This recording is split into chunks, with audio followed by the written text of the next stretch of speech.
वैनयान रो रहा था तो गुयांशन कहता है, मैंने पास में जो भी सारी गलतियां की है ये तो उसकी सजा है, अगर मैं मर जाऊँ तो भी ये कम बढ़ जाएगा। लेकिन ये बोलने से पहले ही वैनयान उसका मुंह कवर कर देता है कि ऐसा मत कहो, अगर मैं तुमसे हेट करता हूँ फिर भी मैं यही चाहता हूँ कि तुम बहुत अच्छे से जियो, ज्यादा मत सोचो और रिकवर होने में ध्यान दो।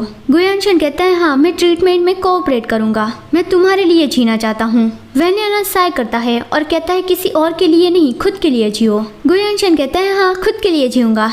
वैनयान कहता है, मेरी बातों को रिपीट मत करो। तभी नर्स अंदर आ गई गुयांशन का ब्लड पाउच चेंज करने के लिए। ज़ो यानफेंग उसे बाहर ही रोक रहा था, लेकिन ये काम जरूरी था इसलिए नर्स अंदर आ गई। अब ज़ो यानफेंग अंदर से यही प्रे कर रहा था कि प्लीज नैनन तुम नर्स से उसकी कंडीशन के बारे में मत पूछना। लेकिन वैनयान ने उससे पूछ लिया कि उसका स्टमक कैंसर कौन से स्टेज पर है और वो कितने वक्त में ठीक हो जाएगा। ज़ो यानफेंग सोचता है, नाना ये क्या बात कर रहा है, मतलब कि ज़ो यानफेंग को तो ये स्टमक कैंसर वाली बात पता नहीं है, वैनयान ने खुद ही ये सोच लिया है। और यहाँ पे नर्स ने उसे बता दिया कि आपको कोई गलतफहमी हो रही है, मिस्टर गू को स्टमक ब्लीडिंग हो रहा था और वो कुछ दिनों में डिस्चार्ज हो जाएंगे, डोंट वरी। मैंने यहाँ मेरा काम कर दिया है, तो चलो हम बाहर जाके बात करते हैं और मिस्टर गू आप आराम करिए और याद रखना कि आपको मीट और अल्कोहल नहीं लेना है। वैनयान ये सुनकर गुस्सा हो गया और गुयांशन भी ज़ो यानफेंग पे गुस्सा करने लगा कि क्या मुझे स्टमक ब्लीडिंग हुआ है, स्टमक कैंसर नहीं हुआ। यानफेंग आखिर चल क्या रहा है, तुमने नैनन को ये बताया कि मुझे स्टमक कैंसर हुआ है। लेकिन वैनयान चिल्ला के कहता है, बस करो अब। गुयांशन क्या इस तरह की बचकानी हरकतों से मुझे चीट करना तुम्हें अच्छा लगता है, क्या मैं तुम्हारा खिलौना हूँ जो मुझे परेशान देखकर तुम्हें मजा आता है। गुयांशन कहता है, नैनन मुझे भी इस बारे में पता नहीं था, मुझे भी यही लगा था कि मुझे कैंसर हुआ है। वैनयान चाहने लगा कि इनफ, मैं तुमसे अब कभी नहीं मिलने आऊंगा और गुयांशन उसे रोकना चाहता था कि नैनन प्लीज मेरी बात तो सुनो। वो वैनयान के पीछे जाना चाहता था लेकिन उसके पेट में दर्द होने लगा। ज़ो यानफेंग उसे संभालता है कि आशिन तुम ठीक तो हो।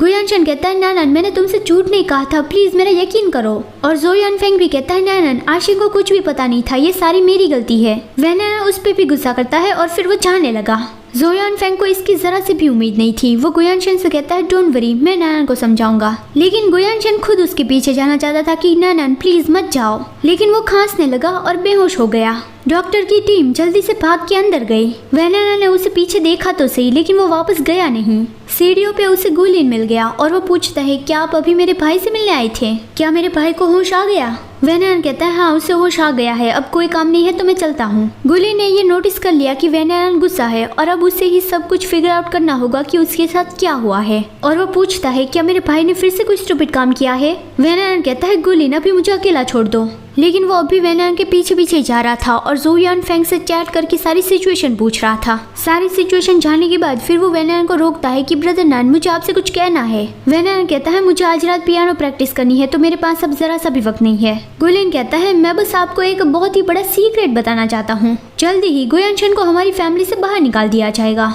सच तो ये है कि गुयांशन खुद ही अपनी फैमिली को छोड़कर जाने वाला है, लेकिन गुलिन उसे थोड़ा अलग तरीके से कह रहा है, तो इससे कोई भी ये नहीं कह सकता कि गुलिन ने झूठ कहा है। ये सुनकर वैनयान सच में रुक गया कि आखिर तुम्हारा मतलब क्या है, आजकल गू कंपनी तो बहुत अच्छे से नहीं चल रही है। गुलिन कहता है, तो आप गू कंपनी की न्यूज देखते रहते हो, नहीं तो आपको गू कंपनी की सिचुएशन के बारे में कैसे पता होता। वैनयान कहता है, उसकी न्यूज चार और रहती है तो फिर मुझे कैसे पता नहीं चलेगा। गुलिन कहता है, अच्छा ऐसी बात है, तो फिर अब मैं आपको परेशान नहीं करूंगा, आप अपनी केयर रखना, मैं अब अपने भाई से मिलने जा रहा हूँ। वैनयान कहता है, क्या उसे सच में कंपनी से बाहर निकाल दिया जाएगा। गुलिन कहता है, ये बात तो आपको खुद ही उससे पूछ लेनी चाहिए। और वो मन में बोलता है, ब्रदर नान आप मानो या फिर ना मानो, आप अब भी मेरे भाई की केयर करते हो, नहीं तो आप यहाँ पे हॉस्पिटल में भी उससे मिलने क्यों आते। वैनयान कहता है, अब मुझे स्टूडियो में कुछ काम है तो फिर मैं चलता हूँ, जब मैं फ्री होऊंगा तब उससे बात करूंगा। गुलिन मन में बोलता है, ब्रदर नान मैं जानता हूँ कि मेरे भाई को माफ करना आपके लिए बहुत मुश्किल है और मैं ये भी जानता हूँ कि ये मेरी सेल्फिश बात है जो मैं आपसे कह रहा हूँ कि आप उसे माफ कर दो, लेकिन मैं आपको मेरी फैमिली का हिस्सा बनाना चाहता हूँ और ऐसा करने में अगर आप मुझे एक विलन मानो तो भी मैं हार नहीं मानूंगा।